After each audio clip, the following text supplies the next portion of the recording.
It was the kind of cold that seeped into your bones, the damp, clinging chill of a house that had been empty for too long.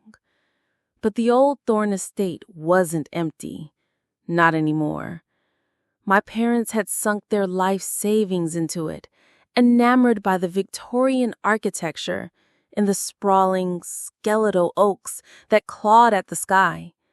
For me, a city kid ripped away from everything I knew, it was a prison of peeling wallpaper and floors that groaned with the weight of unspoken secrets. My first week was a blur of unpacking boxes and feigned enthusiasm. It was during the second week that I first saw him, a boy, no older than 7, with hair the color of straw and eyes that were startlingly blue. He was standing at the edge of the woods that bordered our property, just watching me. When I raised a hand to wave, he didn't reciprocate. He simply turned and vanished among the trees. I told my parents about the neighbor's kid. My mom, ever the optimist, suggested I invite him over to play. But the next time I saw him, the idea withered in my throat. He was closer this time, standing by the old, dry well in the backyard. The late afternoon sun cast long, distorted shadows, and for a moment, his form seemed to ripple like a reflection on disturbed water. He was wearing the same old-fashioned clothes, suspenders over a simple button-down shirt, and his expression, it was one of profound, unending sadness. The nights were the worst. The house, a labyrinth of unfamiliar sounds during the day, became a symphony of terror after dark. A rhythmic thumping would start in the walls, slow and deliberate, like a weak heartbeat. A child's faint giggle would echo from the empty hallway, a sound that was both innocent and chillingly out of place. My parents dismissed it all as the house settling, the wind playing tricks. They were so caught up in their dream home that they were blind to the nightmare it was becoming. I started doing some research online, digging into the history of the house. The town's historical society had a small, dusty corner of the internet dedicated to local lore. It was there I found it. A short article from a 1930s newspaper about the Thorne family. They had a son, Thomas, who had fallen into the well in the backyard while playing. He was 7 years old. The article included a faded photograph. My blood ran cold. It was the boy. The activity in the house escalated. Doors would slam shut on windless nights. Toys I hadn't touched since I was a small child would appear in the middle of my room, arranged in a neat circle. The thumping in the walls grew louder, more insistent. It was no longer a heartbeat. It was a desperate, angry fist pounding against the confines of its tomb. One evening, while my parents were out, a storm rode in, lashing the house with rain and fury. The power flickered and died, plunging me into a thick, suffocating darkness. I fumbled for my phone, my hands trembling as I turned on the flashlight. That's when I heard it.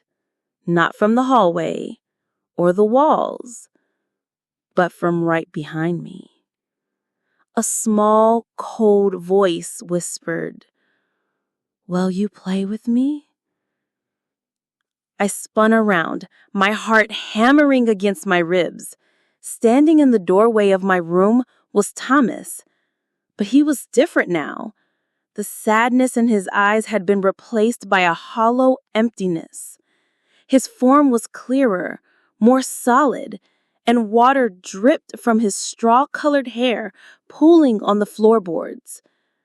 "I've been so lonely," he said, his voice a dead, flat monotone.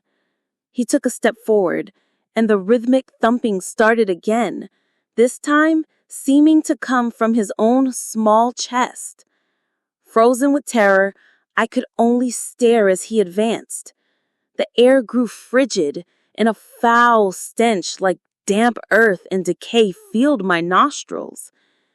"It's so dark at the bottom of the well," he whispered, another step closer. He was only a few feet away now.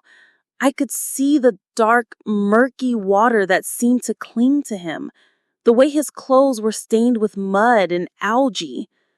But it was his eyes that held me captive, two bottomless pools of blackness that promised an eternity of cold and silence. "I don't want to be alone anymore," he said, his voice dropping to a guttural growl that didn't belong to a child. He raised a small, pale hand, and I could see that his nails were gone, worn away from scratching at the stone walls of his watery grave. My scream was a raw, primal sound that was swallowed by the storm. I stumbled backward, tripping over a box I had yet to unpack. As I fell, my hand knocked over a lamp, and in the split-second slash of my phone's light hitting the polished base, I saw not just the boy, but something else. A shadowy, contorted figure that seemed to be attached to him, its long, spindly limbs wrapped around the child's form like a grotesque puppeteer. Its face was a vortex of swirling darkness, and from its depths, a multitude of whispers seemed to emanate, all speaking the same words. "He's ours now." The last thing I saw before I scrambled out of that room, out of that house, and into the storm-drenched night was the boy, Thomas, standing in my doorway, a single tear of black, stagnant water tracing a path down his unnaturally pale cheek. And as I ran, the sound of a child's desolate weeping was carried on the wind, a sound that would haunt my waking moments and my darkest dreams for the rest of my life. My parents found me an hour later, huddled and shivering on the side of the road, but they never believed me. They sold the house a month later, unable to deal with my hysteria. But I know what I saw, and sometimes, on the coldest of nights, I can still hear the faint thumping in the distance, a lonely child in the dark, still waiting for someone to play with.